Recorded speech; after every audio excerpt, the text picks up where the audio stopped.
Welcome to Biblical Christian Content, where we like to keep the content biblical. Let's go. Trust.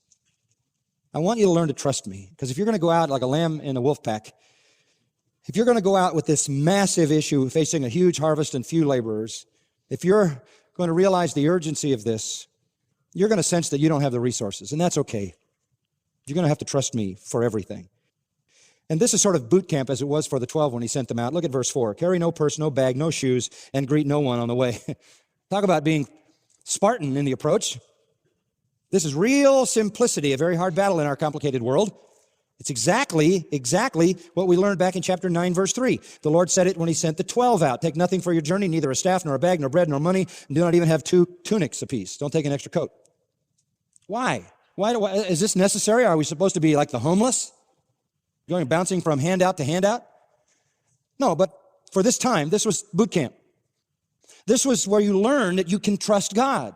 And if you never are placed in a position to have to learn that, you might question that. So you can learn it real fast on this mission, and we'll get the lesson over with. You go and you take nothing. Carry no purse. Balantion is the Greek word. It means a bag to carry money in. You carry no bag for money, you carry no money.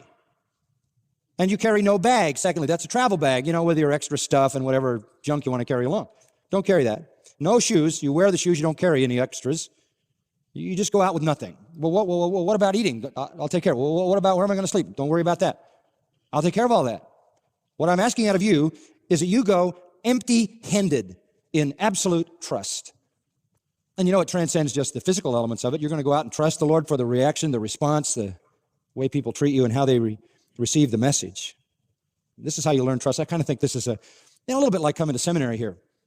You pack up your family, you come to California, you live in a tiny little apartment in maybe an undesirable place. You squeak out your education trying to feed your wife and your kids. You do some jobs when you can. Some people help you here and there, and finally you make it through. And at the end of the time, you say, you know what? We came here with nothing, and we finished the program, and God proved that he can be trusted when we're in his will. And that's a great lesson. Now you go to a church, maybe they give you a house to live in, they give you a salary, but if ever again in the life ahead, there's a time when you don't have anything, you've already learned the boot camp lesson that God can be trusted when every resource is gone.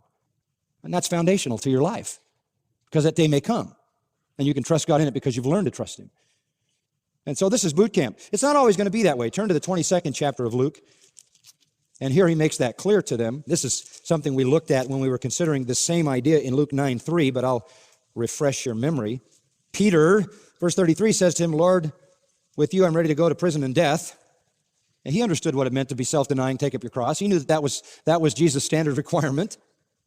And then he said to him, well, yeah, it's a nice gesture, Peter, but you're going to cave in. Peter, the cock's not going to crow today. You denied me 3 times. And that led to Peter's profound remorse. But then in verse 35, he said to the disciples, when I sent you out without purse and bag and sandals, you didn't lack anything, did you? Did you? They said, no, nothing. You see, he proved himself when they had nothing. He came through, provided all they needed, all the food they needed, the housing they needed, whatever they needed. And he said to them, verse 36, now, let him who has a purse take it along. Likewise, a bag. Let him who has no sword sell his robe and buy one. If you have an extra robe, get a sword so you can use it for self-defense and protection. And what he was saying was, boot camp's over, now take a bag, take some money. But you now know that if you ever run out, if you're ever plundered by a robber, or if people don't support you, or if you run out of resources, you're going to know that I'm going to be there to sustain you because you've already learned that lesson. And by the way, he says, greet no one on the way. What does that mean? He's saying, I don't want you to even stop. Greet is not just, hi, how are you? Greet is sit down, make a meal, stay with somebody, build a friendship, thinking you're going to thereby get support. Don't be distracted. Greeting in the ancient Near East was a big event kind of thing. You stayed and you got involved. And don't depend on friendships to sustain you.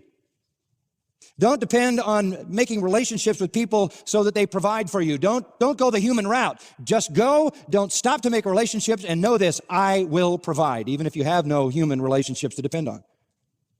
That's the great lesson of trust.